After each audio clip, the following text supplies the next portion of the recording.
Hello, dear students. How are you all? I hope you all are fine and healthy. So, welcome back to your science classes. So, students, in our last class, we have learned about our plants. We have seen different types of plants, and apart from that, we have also learned about pollination and fertilization. So, I hope you all have revised that chapter. And now, in today's class, we are going to start with a new chapter that is body movements.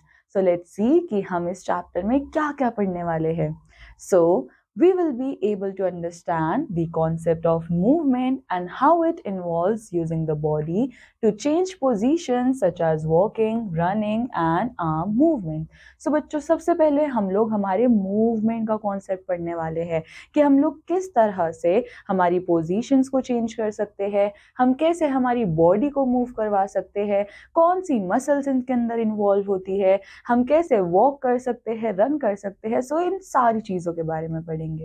Then identify the animals as vertebrates and vertebrates वो animals होते हैं जिनके पास backbones होती है and invertebrates without backbones. So vertebrates are those animals जिनके पास backbone है and invertebrate वो animals है जिनके पास backbone नहीं होती है. So and provide examples of each category. So अब हम इनके examples भी पढ़ेंगे. So explain how earthworms, snails and cockroaches move based on their body structures and adaptation.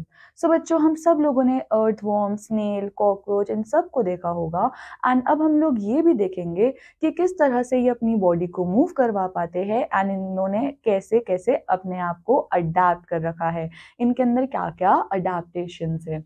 So describe the physical characteristics and adaptations of fish, birds and snakes for effective movement. अब इसके बाद हम लोग कुछ physical characteristics भी देखेंगे, adaptations भी देखेंगे, बट किसकी? हम लोग देखेंगे fish, birds, snakes की सारी physical characteristics and adaptations को. Then learn about the human skeleton, like the number of bones and rows of joints in the movement. अब बच्चों, इसके बाद हम लोग हमारे बारे में यानी कि ह्यूमन स्केलेटल के बारे में भी पढ़ेंगे कि हमारे पास कितनी बोन्स है, हम लोग किस तरह से मूवमेंट कर पाते हैं. Explain the function of cartilage in cushion bones and helps in smooth movements. And इसके बाद हम लोग ये भी पढ़ेंगे बच्चों, हमारे पास कार्टिलेज बोन्स भी होती है. सो आप लोग अगर अपने ईयर को टच करोगे तो आपको फील होगा कि आपके ईयर के अंदर, ये बाहर वाली साइड के अंदर कोई भी बोन नहीं है, राइट. हम लोग इसको इस तरह से फोल्ड कर सकते हैं, कुछ भी कर सकते हैं. सो ये क्यों है? क्योंकि हमारे पास यहाँ पर कार्टिलेज है. सो अब हम लोग कार्टिलेज का इंपॉर्टेंस भी पढ़ेंगे एंड किस तरह से ये हमारे बोन्स को क्वेश्चन करते हैं एंड हमारे को स्मूथ मूवमेंट में हेल्प करते हैं. So understand the use of X-rays in diagnosing injuries by showing internal body structures. And इसके बाद हम लोग X-rays का भी यूज करने वाले हैं एंड किस तरह से X-ray का यूज कर हम इंजरीज को डायग्नोस कर सकते हैं एंड हमारे इंटरनल बॉडी स्ट्रक्चर्स को शो कर सकते हैं. So now students, next we have boot up. So look at the picture carefully and think about why each animal moves the way it does. So बच्चों, आप सब लोगों को अब इन पिक्चर्स को ध्यान से देखना है एंड इसके बारे में सोचना है कि ये सारे एनिमल्स किस तरह से मूव कर पा रहे हैं एंड किसकी वजह से मूव कर पा रहे हैं. So for example, why do birds fly? Birds जो है वो फ्लाई क्यों कर पाती है? क्योंकि उनके पास क्या है? उनके पास विंग्स है.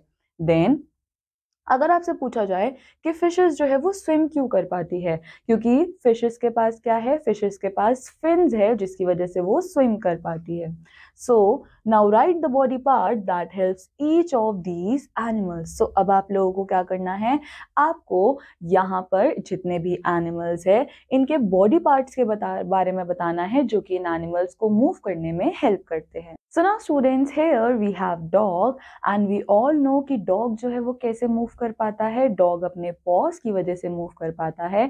सो हियर डॉग के पॉज, उसकी बोन्स, उसके जॉइंट्स उसको मूवमेंट करने में हेल्प कर रहे हैं. So we can write over here paws और bones. Then here we can see that bird is flying and birds जो है वो किसकी वजह से fly कर पाती है? अपने wings की वजह से. So here we can write wings. Then students, here we have fishes and fishes कैसे movement show कर रही है? By swimming. और वो किसकी वजह से swim कर पा रही है? By the help of fins. Then students, next over here we have frog, and frog जो है वो किस वजह से move कर पाता है? अपने limbs की वजह से. Then we have horse, and horse कैसे move कर पा रहा है? Horse भी अपने bones की वजह से move कर पा रहा है. Then next we have snake, and snake की बच्चों एक flexible body होती है, और इस flexible body पे इनके पास scales होते हैं. So इस scales की वजह से ये surface के ऊपर अपनी एक grip जो है वो बनाकर रख पाते हैं. So we can say that scales की वजह से snakes जो है वो अपनी movement show कर पाते हैं. So now sit perfectly still and notice the movements occurring in your body. You may blink your eyes from time to time. So बच्चों, अब आप लोगों को एक काम करना है, आपको एकदम स्टिल बैठ जाना है एंड जस्ट आपको अपनी बॉडी की मूवमेंट्स को नोटिस करना है कि आप लोग क्या करोगे. So सबसे पहली बात तो आप लोग क्या नोटिस करोगे कि आप लोग टाइम टू टाइम यानी हर थोड़े सेकेंड्स में आप लोग अपनी आईज को ब्लिंक करते हो, right? Pay attention to how your body moves as you breathe. And जब हम लोग एकदम शांत बैठे रहते हैं तब हम लोग ये भी नोटिस कर पाते हैं कि किस तरह से हमारी ब्रीदिंग चल रही होती है, राइट? हम लोग हमारी ब्रीदिंग को, हमारे लंग्स एक्सपेंशन को, कॉन्ट्रैक्शन को, हमारी चेस्ट जब राइज होती है, हम उन सारी चीज़ों को नोटिस कर पाते हैं. Numerous small movements happen within us. When you are writing in your notebook, which parts of your body are in motion? So बच्चों, इस तरह से हम लोग बहुत सारी मूवमेंट्स जो है वो हमारे अंदर नोटिस कर सकते हैं. एंड ऑल्सो जब आप लोग अपनी नोटबुक में लिख रहे होते हो तो आप कौन से बॉडी पार्ट का यूज़ कर रहे होते हो? आप अपने हैंड्स का यूज़ कर रहे होते हो. एंड हैंड्स में भी you have these fingers, and इनकी बोन्स, इनके जॉइंट्स, इनके मसल्स, इन सब की वजह से हम लोग हमारी नोटबुक के अंदर कुछ भी लिख सकते हैं. Or when you turn to look at your friend, in these examples, different body parts or your body move even though you remain the same spot. So बच्चों, अब इन एग्जाम्पल्स में हम लोगों ने एक चीज़ देखी कि चाहे हम लिख रहे हैं, चाहे हम हमारे फ्रेंड की तरफ इस तरीके से देख रहे हैं, हमारे बॉडी पार्ट्स जो है वो मूव कर रहे हैं, बट क्या हमारी बॉडी मूव कर रही है? नहीं. हम लोग लिख रहे हैं तो हम लोग एक स्पॉट पर ही खड़े होकर लिख सकते हैं या बैठ कर लिख सकते हैं. अगर हमको किसी को पलट कर देखना है तो हम लोग हमारी खाली नेक की मूवमेंट करेंगे, हमारी बॉडी जो है वो उसी जगह पर रहेगी.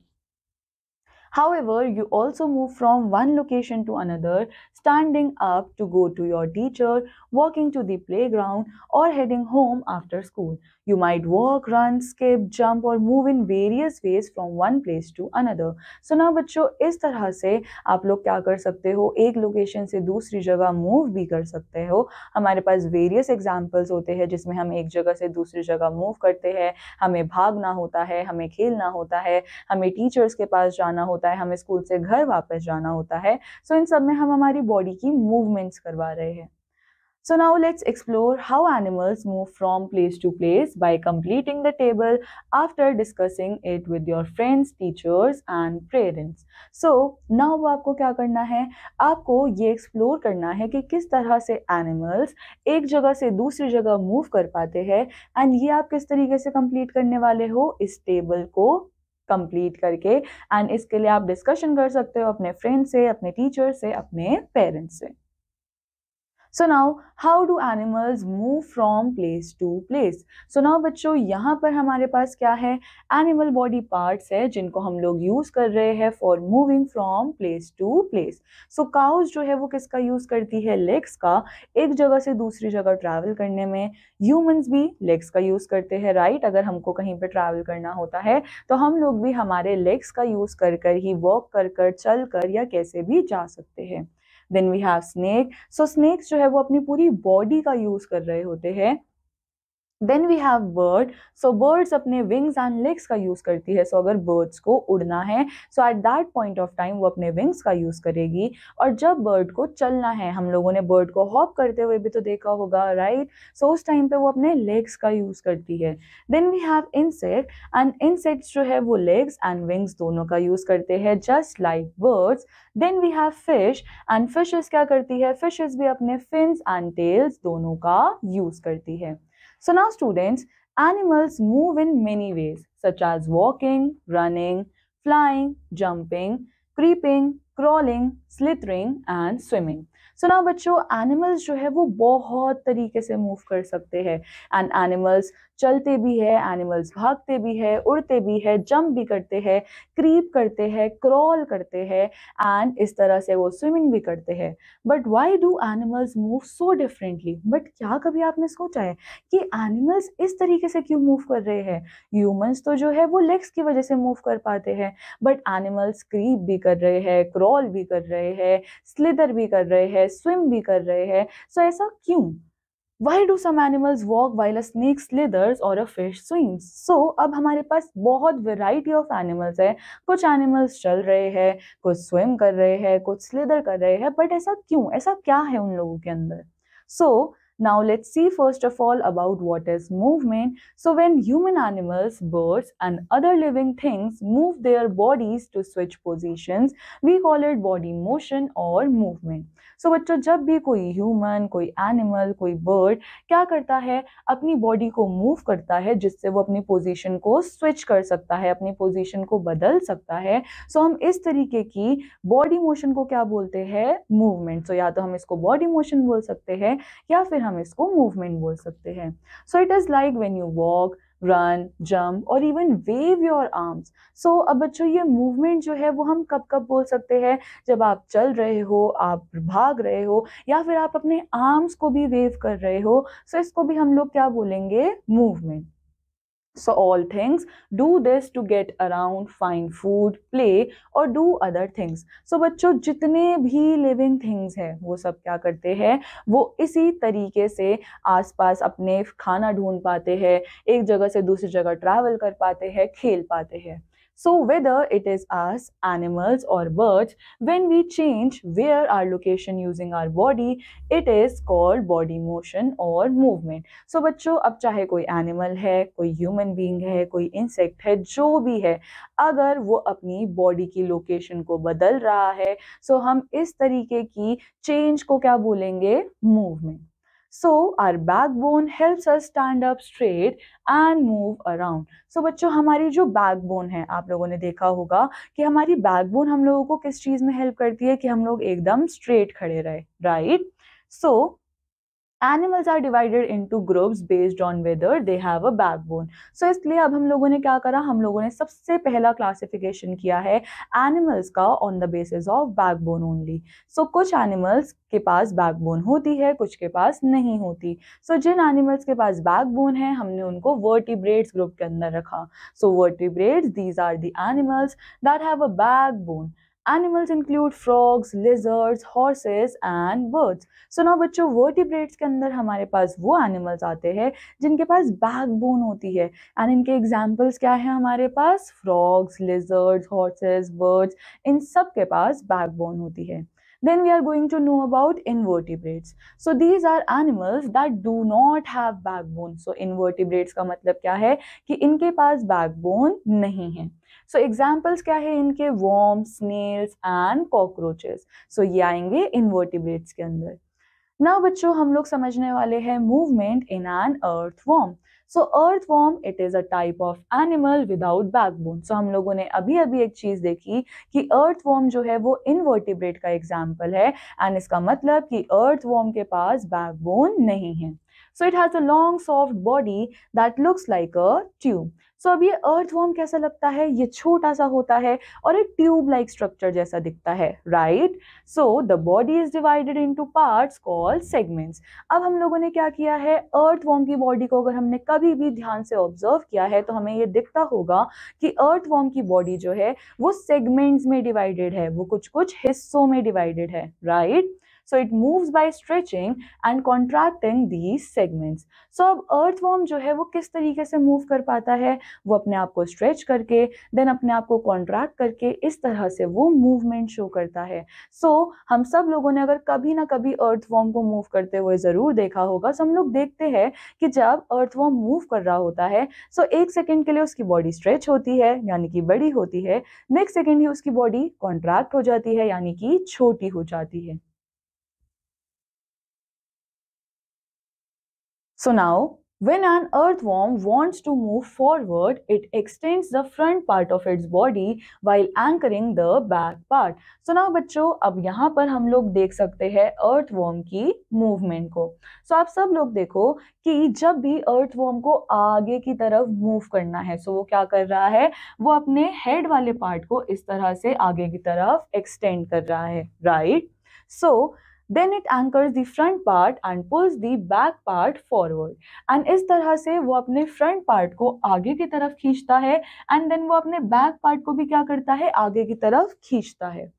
This movement is similar how a spring work. So ना बच्चों, अगर आपको कभी भी अर्थवर्म की मूवमेंट को फील करना है, उसको समझना है, तो आप सिंपली देखो कि किस तरीके से स्प्रिंग जो है वो मूवमेंट शो करता है. हम जब स्प्रिंग को खींचते हैं, उसके बाद उसको छोड़ते हैं, तो हमको उस स्प्रिंग के अंदर क्या दिखता है, हल्का सा वाइब्रेशन दिखता है. हमको आगे वाला पार्ट स्ट्रेच होता हुआ दिखता है एंड इस तरीके से उसके पीछे वाला पार्ट भी आगे बढ़ता है एंड हमको ये कॉन्ट्रैक्शन रिलैक्सेशन जो है वो शो होती है. So the body of earthworm produces a slippery substance to help it move easily. So now बच्चों, अब हमारी जो earthworm की body है, उसकी movement को और easy करने के लिए एक slippery substance भी release करती है. So इस slippery substance की वजह से earthworm को friction नहीं झेलनी पड़ती, जिससे उसकी movement जो है वो hamper नहीं होती. So आप लोग इस चीज को भी ध्यान रखोगे कि earthworm की body से एक slippery substance release होता है, जो कि उसकी movement को और ज़्यादा इजी करता है. So now बच्चों, next we have movement in a snail. So a snail is a slow animal with a soft body and liquid skeleton. So बच्चों, अब snail जो है वो एक बहुत ही slow animal है and उसका क्या है, उसके पास एक soft body है और soft body के साथ साथ उसका skeleton कैसा है, उसके पास liquid skeleton है. So snail carry a shell on their backs which they can hide inside for protection from the sun and predators. So बच्चों, अब snails क्या करते हैं, snails अपने ऊपर एक shell को carry करते हैं, right? सो स्नेल्स अपने बैक के ऊपर एक शेल को कैरी करते हैं जिसके अंदर वो छुप जाते हैं. सो जैसे ही उनको दिखता है कि कोई उनके ऊपर अटैक करने जा रहा है, सो वो उस शेल के अंदर फटाफट से जाकर छुप जाते हैं एंड इस तरह से वो अपने प्रेडेटर्स और सन दोनों से क्या कर सकते हैं, प्रोटेक्शन ले सकते हैं. So this shell is like their outer skeleton but it is not made of bones. So बच्चों, इनका जो ये शेल है वो किसकी तरह बिहेव करता है, एक आउटर स्केलेटन की तरह, बट इनका जो ये शेल है वो बोन्स का बना हुआ नहीं होता. So snails have two tentacles on their head. So बच्चों, टेंटिकल्स क्या होते हैं, इस तरह के स्पाइक्स, उसके हेड पर इस तरीके के दो स्पाइक्स जो है वो शो होते हैं. सो These tentacles have eyes at their ends to help them see. अब बच्चों, ये जो टेंटिकल्स है इनके पास क्या है, इनके पास आईज है और इस आईज की वजह से ये लोग अपने आसपास की चीजों को देख सकते हैं. So they move using a muscular part of their body called the foot. So अब स्नेल्स जो है वो मूव कैसे कर रहे हैं, वो अपनी बॉडी का मस्कुलर पार्ट यूज करते हैं जिसकी वजह से वो मूव कर पाते हैं और इस मस्कुलर पार्ट को क्या बोलते हैं, foot. So which produces a slimy substance called mucus. And अब इनका जो ये मस्कुलर पार्ट है वो क्या प्रोड्यूस करता है, वो एक स्लाइमी सब्सटेंस भी प्रोड्यूस कर रहा है जिसको हम लोग क्या बोल रहे हैं, mucus. So when snails crawl, they slide on a layer of this mucus and reduce friction between their foot and the ground. So जब snails crawl करते हैं तो वो क्या करते हैं, वो इस mucus वाले surface पर slide करते हैं, इस तरह से फिसलते हैं and इस म्यूकस की वजह से फ्रिक्शन जो है वो बहुत कम हो जाता है उनके फुट और ग्राउंड के बीच में. सो बच्चों, हमेशा एक चीज याद रखना कि कहीं पे भी अगर लिक्विड सब्सटेंस रिलीज हो रहा है, कहीं पे भी म्यूकस रिलीज हो रहा है, सो वो एक स्लिपरी रीजन जो है वो क्रिएट करेगा एंड ये स्लिपरी रीजन जो है वो फ्रिक्शन को रिड्यूस करेगा. So it gives them a smoother surface for crawling on different surfaces. And इस तरह से snails जो है वो different surfaces पे crawl कर सकते हैं. बच्चों, कभी सोचो अगर हम लोग crawl करने जाएंगे so हम लोगों के हाथ पैर छिल जाएंगे, राइट? एंड क्यों छिल जाएंगे, क्योंकि हमारी बॉडी से ऐसा कोई लिक्विड रिलीज नहीं हो रहा, ऐसा कोई म्यूकस रिलीज नहीं हो रहा जो कि ग्राउंड और हमारे बीच में जो फ्रिक्शन है उसको खत्म कर दे. सो इसलिए जब हम लोग कभी गिर भी जाते हैं तो हमारे हाथ पैर छिल जाते हैं. क्यों? क्योंकि हमारे और ग्राउंड के बीच में फ्रिक्शन है, बट यहाँ पर ये फ्रिक्शन रिड्यूस हो रहा है by the help of mucus और in case of earthworm by the help of sticky liquid. Now students, next we are going to see movement in cockroach. So cockroach has a tough outer shell. It has two antenna on its head to help it smell things. So बच्चों, अब cockroach के पास क्या है? Cockroach के पास एक tough outer shell है and इसके साथ साथ कॉकरोच के पास दो एंटेना है. सो अब ये दो एंटेना क्या करते हैं? कॉकरोच को डिफरेंट चीजों को स्मेल करने में हेल्प करते हैं. So cockroaches also have two sensitive structures called cerci. So बच्चों, अब कॉकरोचेस के पास दो सेंसिटिव स्ट्रक्चर्स भी है जिसको हम लोग क्या बोलते हैं? सर्सी. एंड ये इनको क्या करने में हेल्प कर रहा है? They can sense smell movements and alert them to danger from behind. So बच्चों, अब ये जो सर्काई है ये क्या कर सकते हैं? इनको छोटी छोटी मूवमेंट्स के बारे में भी बता देते हैं. सो अब अगर इनको ये सर्काई कुछ भी मैसेज भेजेंगे कि यहाँ पर हल्की सी भी मूवमेंट है तो ये लोग सेंस कर लेते हैं कि हाँ, हमारे पास डेंजर है, हमारे आसपास खतरा मंडरा रहा है. So they have two pairs of wings but can only fly short distances. अब बच्चों, आप लोगों ने देखा होगा कि कॉकरोचेस जो है वो कभी कभी उड़ते हुए भी दिखते हैं. सो ऐसा क्यों? क्योंकि कॉकरोचेस के पास विंग्स होते हैं और इन विंग्स की हेल्प से ये लोग कुछ छोटे छोटे डिस्टेंस तक ही मूव कर सकते हैं. However, they are very fast runners. Like all insects, they have three pairs of legs and walk interestingly that moves three legs at a time. So बच्चों, हर इंसेक्ट्स की तरह इनके पास क्या है? इनके पास थ्री पेयर्स ऑफ लेग्स है and ये लोग बहुत इंटरेस्टिंगली मूव कर सकते हैं अपनी थ्री लेग्स के साथ. So now students, next we have movement in fish. So fish are animals with backbones just like us. So हम लोगों ने fishes को कहाँ पे पढ़ा था? Vertebrates के अंदर. एंड हम लोगों ने देखा था कि fishes हमारी तरह ही animals है जिनके पास backbone है. So their skeleton is made of bones or a flexible substance called cartilage. So बच्चों, अब अगर हम बात करें फिश के स्केलेटन की तो फिश का स्केलेटन बोन से बना हुआ है एंड इसके साथ साथ फिश के पास क्या है? फिश के पास कार्टिलेज भी है जिसकी वजह से उनकी बॉडी काफी ज्यादा फ्लेक्सिबल रहती है. So they have a streamlined shape, fins, spines and tails which help in swimming easily. अब बच्चों, क्वेश्चन ये अराइज होता है कि फिशेस स्विम क्यों कर पाती है और हम क्यों नहीं कर पाते? क्योंकि फिशेस के पास स्ट्रीमलाइन बॉडी है. अब ये स्ट्रीमलाइन बॉडी का मतलब क्या है? कि जिस तरीके की ये शेप है इसको हम लोग क्या बोलते हैं? Streamline body. So streamline body होने के साथ साथ इनके पास फिन्स है, इनके पास टेल्स है एंड इनके पास पिन्स है जिसकी वजह से ये लोग बहुत ईजिली मूव कर पाते हैं. So this shape helps them move easily through the water with less resistance. अब बच्चों, इस स्ट्रीमलाइन बॉडी का फायदा क्या होता है? ये स्ट्रीमलाइन बॉडी की वजह से ये लोग वाटर के अंदर बहुत इजीली मूव कर सकते हैं और इनको कोई भी रेजिस्टेंस फील नहीं होता. Then Many fishes also have something called a swim bladder. अब बहुत सारी फिशेस के पास कुछ कुछ चीजें होती है जिसको हम लोग क्या बोलते हैं? swim bladder, which they can fill with air or empty to help them move up or down in the water. So बच्चों, अब जो ये swim bladder है इसका ये यूज कैसे कर सकते हैं? ये swim bladder को एयर से भर सकते हैं. या तो ये एयर से भर सकते हैं या फिर एयर से खाली कर सकते हैं एंड इसकी वजह से, इस एयर को भरने की एंड खाली करने की वजह से ये लोग वाटर के अंदर बहुत इजीली स्विम कर सकते हैं up and down. Now students, here we have brush up session 1. So we have to answer the following questions. What are the two main groups of animals based on whether they have a backbone or not? So हमारे पास यहाँ पर दो main groups है, right? And वो दो main groups क्या है? हमारे पास है vertebrates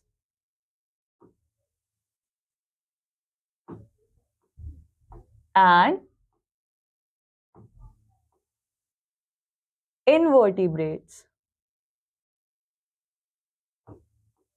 Then how do earthworms move forward? So बच्चों, अब हम लोगों ने देखा था कि earthworms क्या करते हैं?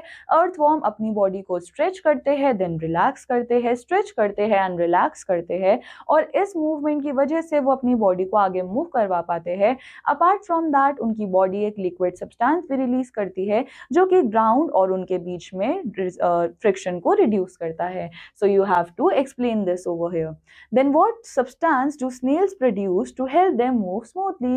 So snails क्या प्रोड्यूस करते हैं? म्यूकस जिसकी वजह से ये लोग बहुत स्मूथली मूव कर पाते हैं।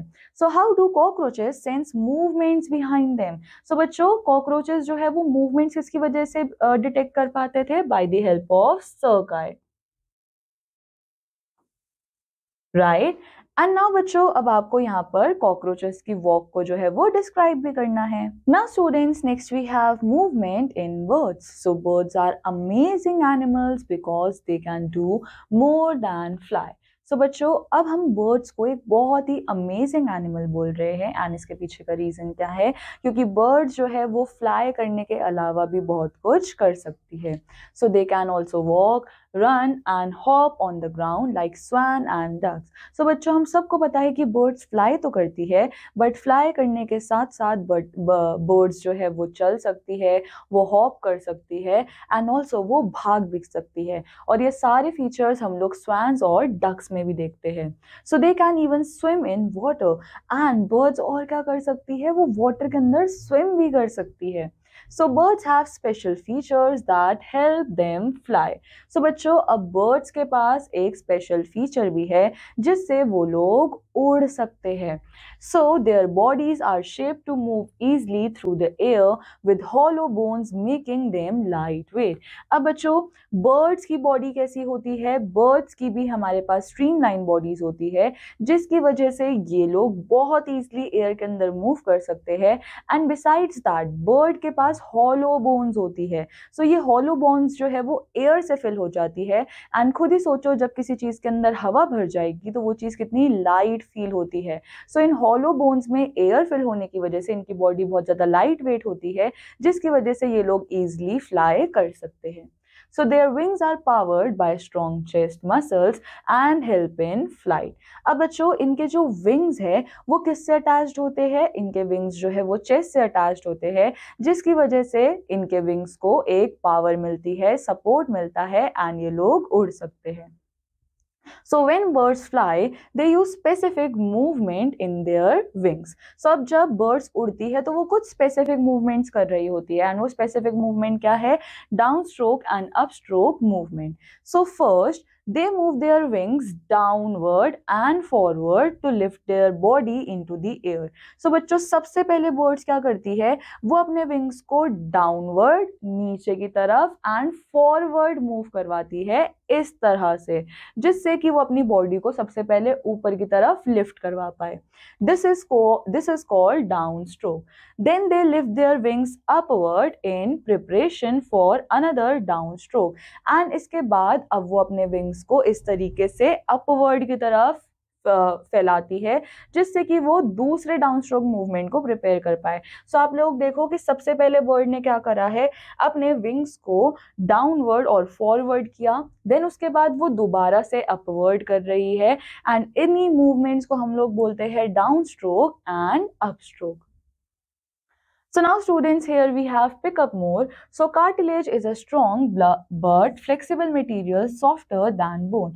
So बच्चों, अब cartilage जो है वो एक strong material तो है, but strong material होने के साथ साथ वो काफ़ी ज़्यादा flexible है, and even ये bone से बहुत बहुत ज़्यादा soft होता है. So hence animals like sharks do not have bones in their faces which make them extra flexible and agile in the water. So बच्चों, अगर हम बात करें sharks की, so shark के पास फेस वाले रीजन में कोई भी बोन नहीं होती है, जिसकी वजह से वो क्या होती है? काफी ज्यादा एक्स्ट्रा फ्लेक्सिबल होती है, एजाइल होती है वाटर के अंदर। So now students, next we have movement in snakes. So snakes do not have legs, arms or wings, so they crawl on their bellies. अब बच्चों, snakes के पास तो ना कोई wings है, ना कोई legs है, ना कोई bones है, so अब जो है वो कैसे, किस तरह से move करने वाले हैं? So वो अपने bellies के ऊपर क्या करते हैं? crawl करते हैं ground के ऊपर. So their bodies are covered in scales which help them move. And हम लोगों ने इंट्रोडक्शन पार्ट में ही देखा था कि स्नेक्स की बॉडी पे कुछ स्केल्स होते हैं, और ये स्केल्स क्या करते हैं? इनकी मूवमेंट में इनको हेल्प करवाते हैं। So when they crawl it's look like a wave. So जब भी स्नेक्स मूव करते हैं तो हमको ये वेव की तरह दिखते हैं, इस तरह से, right. Now here you can also see the wave-like motion pushes the body of snake movement. pushes the body of snakes forward. So इस तरह से आप लोग देख सकते हो कि स्नेक क्या कर रहा है, ये एक वेव लाइक मोशन कर रहा है जिसकी वजह से इसकी बॉडी जो है वो आगे की तरफ बढ़ पा रही है. So now their backbone is very flexible so that they can make wave like motion. अब जो हमारा स्नेक है उसकी बैकबोन जो है वो बहुत ही फ्लेक्सिबल है एंड इसी फ्लेक्सिबल बैकबोन की वजह से ही तो वो वेव मोशन कर पा रहा है. हम क्यों नहीं वेव मोशन कर पा रहे? क्योंकि हमारी बैकबोन इतनी फ्लेक्सिबल नहीं है. सोचो अगर ह्यूमन बींग्स इस तरीके से मूवमेंट करने लग जाए तो नहीं पॉसिबल है, क्योंकि हमारी backbones they are not that much flexible. But snakes की backbone they are very very much flexible, जिसकी वजह से वो अपने आप को सिकोड़ लेते हैं, वेव मोशन कर लेते हैं. So this movement helps them to push their bodies forward by pressing against the ground. And इसी movement की वजह से वो क्या करते हैं, अपनी bodies को आगे की तरफ push करते हैं and इस तरीके से वो अपनी body को आगे move करवा पाते हैं. So snakes slither by moving their bodies like waves, using their scales and flexible backbone to help them. So अब हम लोग बोल सकते हैं कि snake क्या करता है, वो अपनी body के अंदर wave motion करवाता है, उसके पास scales है एंड देन उसके पास एक फ्लेक्सिबल बैकबोन भी है जिसकी वजह से वो क्रॉल कर पा रहा है. So now students, here we have brush up sessions 2. So first question here we have, think of animals that live in water. Do they have similar features? To help them remain in water, give examples. So बच्चों, अब हमको उन animals के बारे में सोचना है जो कि वाटर के अंदर रहते हैं. So हम सबको पता है कि वाटर के अंदर बहुत तरीके के एनिमल्स रहते हैं. We have fishes, we have whales, we have ducks.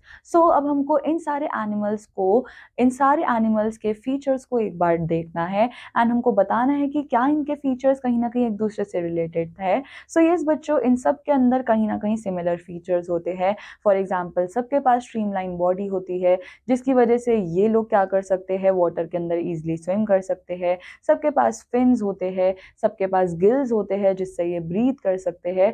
So yes, we can say that they have similar features. So now we have list three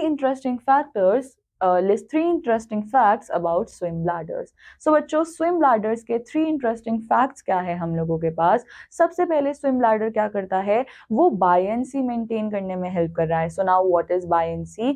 कि वो हमारे water के अंदर deep depths में भी जाकर क्या करता है, fishes को allow करता है कि वो वहाँ पे काफी टाइम तक रह सकती है. So buoyancy factor को maintain करता है हमारा swim bladder. Then swim bladder जो है वो hearing aid की तरह भी help कर रहा है, यानी कि ये क्या करता है, ये साउंड वेव्स को एम्पलीफाई करता है एंड फिशेस को सुनने में भी हेल्प करता है. देन स्विम ब्लैडर का जो है एक प्रिमिटिव, इसको एवोल्यूशन की तरह भी माना जाता है, क्योंकि माना जाता है कि ये स्विम ब्लैडर जो है वो इवॉल्व हुआ है लंग से ही. सो ये हमारे 3 इंटरेस्टिंग फैक्ट्स है स्विम ब्लैडर्स के बारे में. So now next we have movement in human beings. So our body has a skeleton made up of 206 bones. So बच्चों, अब हमारी बॉडी के अंदर कितनी बोन्स है, हमारी बॉडी के अंदर 206 बोन्स है. So this skeleton along with our muscles help us move and gives our body shape and support. So हमारी बॉडी के अंदर 206 बोन्स तो है ही एंड हमारा जो ये skeleton है इसके पास बोन्स के साथ साथ मसल्स भी है. So अब ये मसल्स के साथ क्या करते हैं, हमको मूव करवाने में हेल्प करते हैं, हमारी बॉडी को शेप देते हैं एंड सपोर्ट प्रोवाइड करवाते हैं. So the bones protect our soft internal organs like the heart, lungs. So बच्चों, अब जो ये हमारे बोन्स है, हमारा जो ये स्केलेटल सिस्टम है, ये हमारे ऑर्गन्स को, हमारे डेलिकेट ऑर्गन्स को प्रोटेक्शन भी प्रोवाइड करवाता है. सो फॉर एग्जाम्पल, हमारे हार्ट और हमारे लंग्स के अराउंड ये पूरा एक रिब केज है, ये पूरी एक चेस्ट कैविटी है जो कि बोन से बनी हुई है एंड ये हमारे इन डेलिकेट ऑर्गन्स को प्रोटेक्शन प्रोवाइड करवा रहा है. So inside the bones there is marrow which makes blood cells. अब बच्चों, होता क्या है कि हमारे बोन्स के अंदर ही क्या है, मैरो है. सो हम इसको बोन मैरो भी बोलते हैं. सो इस बोन मैरो के अंदर बहुत सारे ब्लड सेल्स बन रहे हैं. So bones and muscles work together to help us move, give us shape and protect our organs. तो अब हम लोग बोल सकते हैं कि बोन्स एंड मसल्स साथ में मिलकर क्या कर रहे हैं, हम लोगों को मूव करने में हेल्प करते हैं, हम लोगों को शेप प्रोवाइड करवा रहे हैं एंड ऑल्सो हमारे ऑर्गन्स को प्रोटेक्ट भी करते हैं. So now students, here we have different parts of human skeleton. So the human skeleton is made up of several parts. So अब हमारे पास क्या है, different parts है human skeleton के. So सबसे पहले हमारे पास है skull. So it protects our brain from injury. So skull का काम क्या है कि हमारे brain को injury से बचाता है, चोट लगने से बचाता है. So most bones in the skull are fixed. So now बच्चों, अब हमारे जो skull के अंदर की bones है, ये क्या है, ये फिक्स्ड है. सो आप सब लोग इस चीज पे ध्यान देना, ये जो बोनी स्ट्रक्चर आप अपने हेड पे फील कर पा रहे हो, यही स्कल है. और इसके अंदर कौन है, इसके अंदर ब्रेन है. और स्कल के अंदर की जो बोन्स है वो एकदम फिक्स्ड है, हम उसको हिला नहीं सकते. So except for the lower jaw that helps us talk and chew food. So बच्चों, हमारे स्कल की जितनी भी बोन्स है, इनको हम नहीं हिला सकते except what this lower jaw. अब ये lower jaw आप लोग फील करोगे कि जब भी हम लोग बोलते हैं तो ये lower jaw क्या होता है, ये मूव करता है, ये up and down movement show करता है. हम लोग च्यू करते हैं तो ये तब भी up and down movement show करता है. एंड सोचो कि अगर ये इमोबाइल, अगर ये मोबिलाइज नहीं हो पाता, अगर ये एकदम फिक्स्ड होता, सो हम लोग ना बोल पाते, ना हम लोग कुछ खा पाते. So now next we have rib cage. So it protects our heart and lungs. So अभी हम लोगों ने एक चीज डिस्कस करी थी कि हमारे ये चेस्ट कैविटी में एक बोन्स का हमारे पास केज है, जिसको हम लोग क्या बोलते हैं, रिब केज. और ये रिब केज प्रोटेक्ट करता है हमारे हार्ट और लंग्स को. So we have 12 pairs of ribs. You can feel them by touching your chest. So बच्चों, हमारे पास कितने pairs of ribs है, हमारे पास 12 pairs of ribs है. एंड आप लोग अपने रिब्स को इस तरह से टच करके भी फील कर सकते हो. So now next we have backbone. So backbone को ही हम लोग स्पाइन भी बोलते हैं. So it is made up of 33 small bones called vertebrae. So बच्चों, अब बैकबोन को ही हम लोग क्या बोल रहे हैं, बैकबोन को हम लोग स्पाइन बोल रहे हैं. और ये बैकबोन जो है वो छोटी छोटी बोन से मिलकर बना हुआ है. और इन छोटी छोटी 33 स्मॉल बोन्स को हम लोग क्या बोलते हैं, vertebrae. So it supports and protects the spinal cord. और जो ये वर्टेब्रे है, यही क्या करता है, ये सपोर्ट भी कर रहा है और प्रोटेक्ट भी कर रहा है हमारी स्पाइनल कॉर्ड को. नाउ बच्चों, नेक्स्ट हमारे पास है लिम्स. एंड लिम्स के अंदर आते हैं हमारे पास हमारे आर्म्स और legs. So we have two pairs of limbs, right? Legs help us walk while arms do various tasks like lifting and using object. So बच्चों, हमारे पास दो pairs है हमारे limbs के. इनमें से हमारे पास जो legs है वो हमको move करने में help करते हैं. And हमारे जो arms है, हमारे जो hands है, वो हम लोगों को different tasks perform करने में help करते हैं. Next we have bones and bending. So bones cannot bend. Bones जो है वो flexible नहीं होती है. All our movements are made by joints and muscles. Joints are where two or more bones meet and are held by ligaments. So बच्चों, bones को तो हम bend नहीं कर सकते. And हमारी जितनी भी movements हो पा रही है, वो सब किसकी वजह से हो पा रही है, muscles and joints की वजह से. So बच्चों, आप लोग कभी भी अगर अपनी fingers को touch करोगे तो आपको feel होगा कि हमारी fingers की जस्ट सेंटर पे क्या है, हमको एक हल्का सा स्पेस जो है वो फील होता है. सो अब हमारे फिंगर्स की ये वाली बोन एंड ये वाली बोन, ये एक जगह पर मीट हो रही है. सो अब जिस पॉइंट पे ये मीट हो रही है, इसी को क्या बोला जाता है, जॉइंट. और इस जॉइंट की वजह से हम हमारी फिंगर्स को इस तरीके से मूव कर पा रहे हैं. अगर ये जॉइंट नहीं होता तो हम हमारी फिंगर्स को भी मूव नहीं कर पाते. अब जॉइंट्स क्या है, जॉइंट एक ऐसी जगह है जहाँ पे दो या दो से ज्यादा बोन्स जो है वो आपस में मिलती है. एंड इस जॉइंट पे ही क्या होता है, एक लिगामेंट भी होता है जो कि इन बोन्स को होल्ड कर रखता है. Now our body has different joints that do various functions. Some are like fixed hinges, some move a little, and others move a lot. The main movable joints in our body are ball and socket joints, hinge joint, pivot joint, and gliding joints. So now बच्चों, अब आप लोग एक चीज को समझ लो कि हमारी बॉडी में जो मूवमेंट हो पा रही है वो मेनली जॉइंट्स की वजह से हो पा रही है, वो मसल्स की वजह से हो पा रही है. अब हमारी बॉडी में बहुत सारे जॉइंट्स है. कुछ जॉइंट्स जो है वो थोड़े से मूवेबल होते हैं, कुछ बहुत ज्यादा मूवेबल होते हैं. बट हम मेनली जिन जॉइंट्स का काम हम लोग मेनली जिन जॉइंट्स को यूज करते रहते हैं डेली, वो क्या है, ball and socket joint, hinge joint, pivot joint and gliding joint. सबसे पहले हम लोग समझते हैं बॉल एंड सॉकेट जॉइंट को. These found in shoulder and हिप्स. They let you move your arms and legs in many direction. So first of all, ये ball and socket joints जो है वो कहाँ मिलते हैं? ये हमको हमारे shoulder में और हमारे hips में मिलते हैं. So इस ball and socket joint की वजह से ही हम हमारे arms को, हमारे legs को move कर पाते हैं. So आप लोग इस तरह से देखो कि ये रहा हमारे पास example ball and socket joint का, and ये एकदम कैसा लग रहा है कि हमारे पास एक socket है जिसके अंदर हम लोग ball को fix कर रहे हैं. And actual में ये ऐसा ही होता है. हमारे पास एक hollow स्पेस होता है जिसके अंदर ये बॉल लाइक बोन जो है वो जाकर एडजस्ट होती है, एंड इसी को हम लोग बॉल एंड सॉकेट जॉइंट बोलते हैं. देन स्टूडेंट्स, नेक्स्ट हम लोगों के पास है hinge joint. So in elbows and knees they work like a door hinge, letting your arms and legs bend and straighten. So बच्चों, अब जो ये hinge joint है ये कहाँ पे है? ये हमारे elbows में है and हमारे knees में है. So अब ये hinge joint किसकी तरह work करते हैं? ये door hinge की तरह work करते हैं. जिस तरीके से हम door को घुमाकर उसको खोल लेते हैं, बंद कर लेते हैं, so इसी तरह से हम लोग हमारे arms और legs को bend कर सकते हैं और straight कर सकते हैं. So ये रहा हमारे पास example hinge joint का. So आप लोग देखो कि किस तरह से यहाँ पर एक सरफेस है जिसमें हमारी बोन जाकर क्या हो रही है? अटैच हो रही है, एंड इसी की वजह से हम लोग हमारे आर्म्स को, हमारे लेग्स को स्ट्रेट कर पाते हैं और बेंड कर पाते हैं. Next we have pivot joint. So these are found in neck. They allow the head turn from side to side.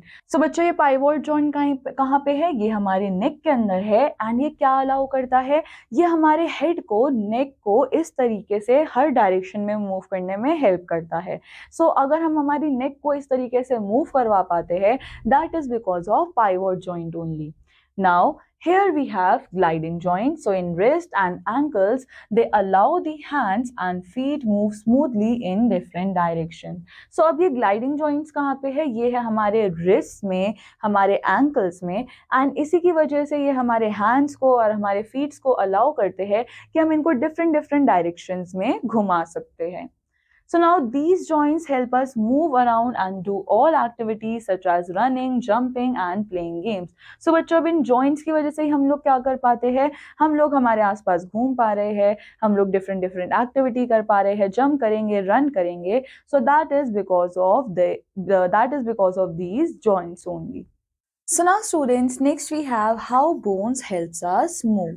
So muscles help us move by getting shorter and longer. So बच्चों, हम लोग जो movement कर पाते हैं वो हम muscles की help से कर पाते हैं, and हम सबको पता है कि muscles कहाँ पे होती है? ये bones के ऊपर wrapped होती है, और जब ये muscles contract और relax होती है, यानी कि छोटी और बड़ी होती है, so इस contraction और relaxation की वजह से ही movement possible हो पाती है. So when one end of a muscle is connected to a bone that can move, while the other end is connected to a bone that stays still. अब बच्चों, हमारी bone का, हमारी muscle का एक part जो है वो कहाँ पर connected होता है? उस bone के part पर जो कि move कर सकता है, and दूसरा part जो है हमारी muscle का वो कहाँ पर connected होता है? जो muscle का part move नहीं कर सकता वहाँ पर. Then when the muscle gets shorter, और shorter होने को ही क्या बोला जाता है? Contraction. So जब भी muscle short होती है वो क्या करती है? वो उस bone को अपनी तरफ खींचती है, यानी बोन का जो पार्ट मूव कर सकता है वो उसको मूव करवाती है, एंड इसकी वजह से मूवमेंट पॉसिबल हो पाती है. Now next we have muscles जो कि pairs में काम करती है. For example, we have bicep and tricep muscle. So bicep, this muscle helps you bend your arm. So now बच्चों, नेक्स्ट हमारे पास है बाइसेप मसल, और बाइसेप मसल हमारे इस पार्ट में होती है, और बाइसेप मसल की वजह से हम लोग हमारे आर्म्स को बेंड कर सकते हैं. So it is on the front side of your upper arm, and ये रहा हमारे अपर आर्म का फ्रंट साइड, एंड यहीं पे हमारी बाइसेप मसल होती है. Then we have triceps. So this muscles help you straighten your arm. It is on the back side of your upper arm. So अब tricep कहाँ है? ये हमारे अपर साइड में एंड बैक साइड पे है हमारे अपर आर्म के, और ये ट्राइसेप मसल हमारे आर्म को स्ट्रेट करने में हेल्प करती है. So now students, when you bend your arm, जब भी हम लोग हमारे आर्म्स को बेंड करते हैं, सो हमारी बाइसेप मसल कॉन्ट्रैक्ट होती है एंड पुल करती है हमारे फोर आर्म को हमारे शोल्डर की तरफ. सो अब अगर हम हमारे आर्म्स को बेंड कर रहे हैं तो हमारी ये बाइसेप मसल क्या करेगी? हमारे फोर आर्म को हमारी शोल्डर की तरफ कॉन्ट्रैक्ट करवाएगी, बेंड करवाएगी. So then when you straighten your arm, your tricep muscle contracts and pull your forearm back down. और अब जब हम क्या कर रहे हैं, हम हमारे आर्म को स्ट्रेट कर रहे हैं, सो हमारी ट्राइसेप मसल क्या करती है, ये कॉन्ट्रैक्ट होती है एंड हमारे फोर आर्म को दोबारा से नीचे की तरफ ले जाती है. So now here we have thought shower, so discuss how our muscles help us move. So अब हमको ये डिस्कस करना है कि किस तरह से हमारी मसल्स हमको मूवमेंट में हेल्प कर रही है. सो हम लोगों ने अभी अभी पढ़ा कि मसल्स जो है वो कॉन्ट्रैक्ट एंड रिलैक्स होती है, जिसकी वजह से मूवमेंट पॉसिबल है. एंड देन अब हमको एग्जाम्पल्स भी देने हैं, जैसे कि बेंडिंग एंड स्ट्रेटनिंग, जो कि हमारी बाइसेप्स एंड ट्राइसेप्स में हो रही है. Now students, next we have cartilage. So our bones have a special covering called cartilage at their ends. So हमारी bones के पास क्या है, एक special covering होती है जिसको हम लोग बोलते हैं cartilage. So cartilage is a tough and stretchy material. It helps the bones move smoothly without rubbing too much. अब बच्चों cartilage जो है वो एक बहुत ही मजबूत सब्सटेंस है एंड टफ होने के साथ साथ वो काफी ज्यादा स्ट्रेची भी है, यानी कि हम इसको फ्लेक्सिबल कर सकते हैं, हम इसको खींच सकते हैं. सो अब ये कार्टिलेज जो है वो हमारी बोन्स को बहुत स्मूथली मूव करने में हेल्प करता है, जिससे कि बहुत ज्यादा रबिंग जो है वो फील ना हो.